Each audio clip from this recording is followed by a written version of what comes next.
Кайрадан Кыргызстан өзүндө болуп жаткан жаңылыктарга кайтып келебиз. Өткөн жылы болгону 12 адам гана мыйзамсыз аңчылык жасаган үчүн соттолушкан, бирок бул адамдардын жазасы анчейин деле оор болгон эмес. Бул туурасында аңчылык департаментте парламентте билдирилди. Маалыматтарга караганда бергенчилер кармалган учурларда жолдо өлүп жаткан жаныбарды гана алганмын деген шылтоо менен жазадан качып кетишүүдө дешет. Ошондуктан мыйзамда өлгөн жаныбарды алып жүргөн үчүн, аны сактаган үчүн дагы айып пулдорду 2 эсе жогорулатуу керектиги сунушталууда.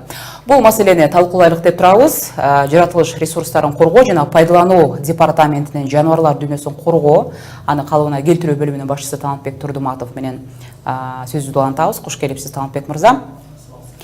Биринчи эле суроо, мына биз сиздердин жетекчиңиздер айткан фактыларды айтып өттүк. Жогоруда кармалган 12 аңчы тиешелүү багы жазасын алган менен дагы жеңил болуп калды дегендей. Мындай көрүнүш багы Кыргызстан тарыхында биринчи эле болуп жаткан жок. Буга окшогон мисалдар чыккан сайын багы мыйзамды катаалдаштырыш керек деген кыйкырыктар буга чейин эле угуп келгенбиз. Эмне үчүн колдон келбей жатат деп ойлойсуз? Бул жерден азыр айтып кетсек, азыркы фактысын айтып атпайсызбы? Бул деген 2016 жылдагы фактылар. Өткөн жылдагы фактылар болот. Бул жерден 40тан ашык материал прокуратура органы жана сот органдарына берилген. Ошонун баары тең иш козголуп, бул жерден 12 дегениңиз булардын баягы төлөй албаган акчасы үчүн үйүн жанагы алдан сырткары үй буюмдарларын баарын тең сот чечими менен алып коюп алат да. Алып койгон фактылары. Андан сырткары айтып кетсек, жанагы интернет сайттарына чыгарып атпайбы? Жанагы Одноклассник деген ошол жерден эле баягы сүрөткө түшкөн фактылар да болуп атат. Ошо сүрөткө түшкөн фактысын биз деген ошо органдарга жөнөтүп, азыркы күндө ошолорго да иш козготкон күндөрүбүз да болуп атат. Азыр бул жагынан иштеп атабыз. Жыйынтыктар азыркыча жок. Жыйынтыктары бар. Бул жерден жыйынтыктарын айтып кетип атпайсызбы? Бул жерде баягы былтыркы жылы 435 фактысы катталса, ошо 435 фактысы болгондо бул жерде баягы административдик жанагы уголовный кодекс негизинде иш козголуп атат. Ошо жана айтып кетпедим, 40 иштин 12 иши иш козголгон да. Эми жанагы айрым ошол эле жанагы айып пулдарды жогорулатуу, ошол эле жана өзүнчө дагы мыйзамда көрсөтүлгөн пункттарды катаалдаштыруу боюнча сунуштар айтылбадыбы? Ошол жөнүндө тактап өтсөңүз, мыйзамда дагы эмне жетишпей жатат? Бул жерден жооп боюнча 2013 жылы 5 майда дагы доо таксы боюнча ошо өзгөртүү киргизгенбиз. 12 жылга чейин азыркы архар кулжаларга доосу 10 000 сом болчу, текелерге 2400 сомго чейин болчу. Ошол убакта көбөйткөнбүз өкмөттүн токтомунун негизинде. Бул деген баягы мыйзамсыз олжологондор болсо, архар кулжалар болсо, буларга 400 000 чейин сомго чейин көтөргөнбүз. Алдан сырткары текелерге 55 000 чейин көтөрөбүз. Азыркы күндө ушул таксы доолоруна өзгөртүү киргизип атабыз. Бул жерде баягы доону текенин доосуна 55 000 100 000 чейин көтөрүп атабыз. Алдан сырткары архар кулжаларга 1 000 000 сомго чейин көтөрүп атабыз. Жанагы Илбирске 1,5 миллионго чейин көтөрүп атабыз. Мурда бул 500 000 сом болчу. Талант мырза, мына ушундай окуялар болгон сайын экологдор чет элдик мергендерден корктардагы мыйзамсыз аңчылыгын уюштурганына, ортомчулук кылган шылуун компаниялардын ири киреше таа булагына айланганын айтып эле жүрүшпөйбү? Бирок мергенчиликке сиздер же болбосо сиз иштеген эле мамлекеттик аңчылык департамент уруксат берет да, туурабы? Бул жерден уруксат беребиз. Туура, бул жерден чет өлкөлүктөр келгенде былтыркы жылы мына кээ 450 чет өлкөлүк аңчылар келген. Анын ичинен 70 кулжа жана 300 теке олжолонгон. Бул жерде жанагы фирмалар өткөрүп аткан фирмалар көзөмөлдө болуп турат.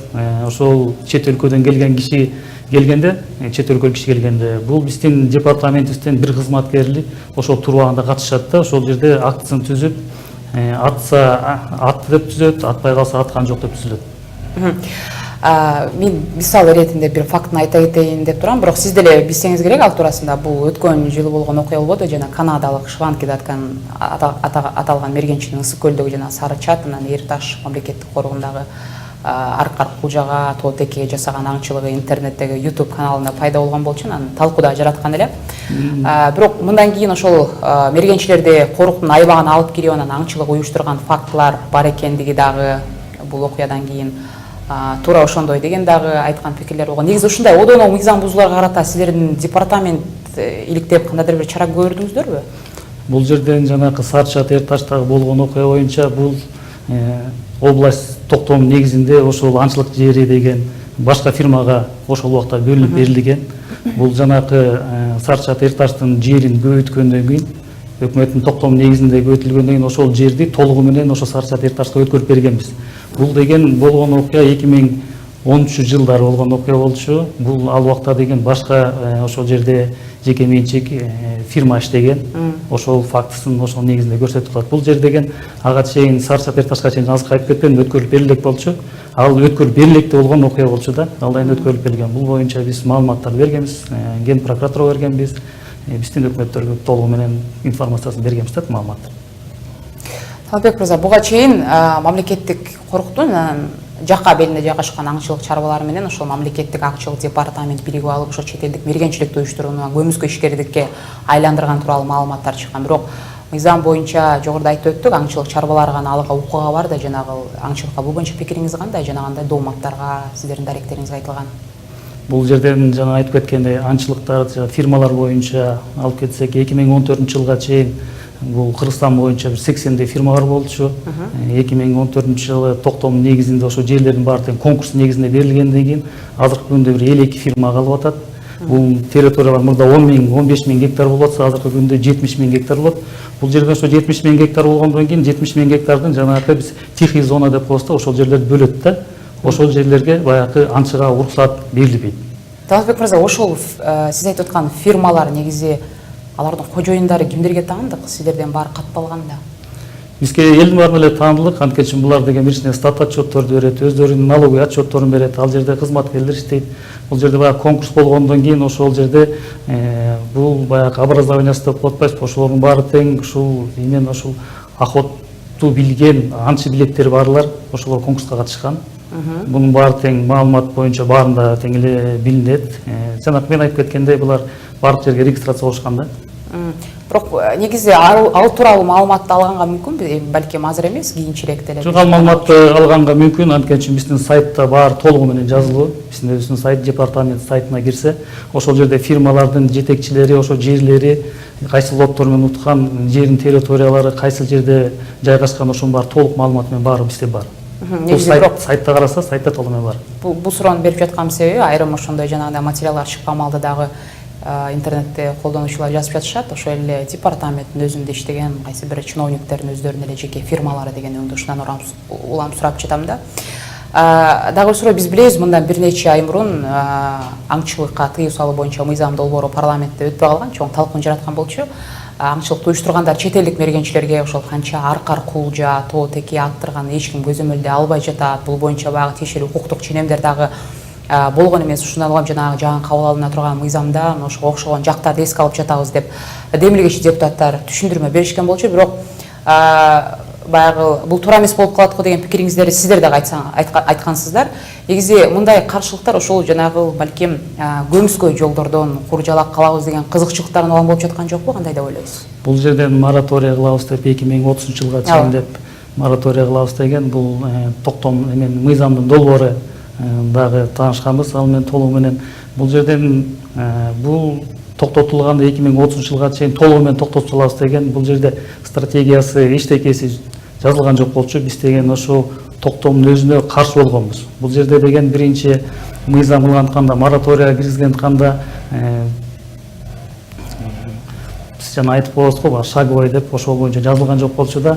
Биз деген өзүбүз бул жерде кыскартуу боюнча, жанагы азайтуу боюнча дагы токтомдун долбоорун киргизгенбиз. Азыркы күндө мынакей долбоорубуз чыкты. Токтом чыгып атат. Өкмөттүн токтому бекип 12 апрелде 214 номер болуп атат. Бул жерде кыскартуу ача тояктуу жаныбарларга толугу менен тыюу салынып атат да, жана уларга. Бул азыркы күндө 3 жылга Чүй областынын 4 районуна жана Жалал-Абад, Талас областына 3 жылга кирип атат. Алдан кийин Ош областы жана Баткен областы, анан 23-жылдан баштап Ысык көл, Нарын областтарына кирет.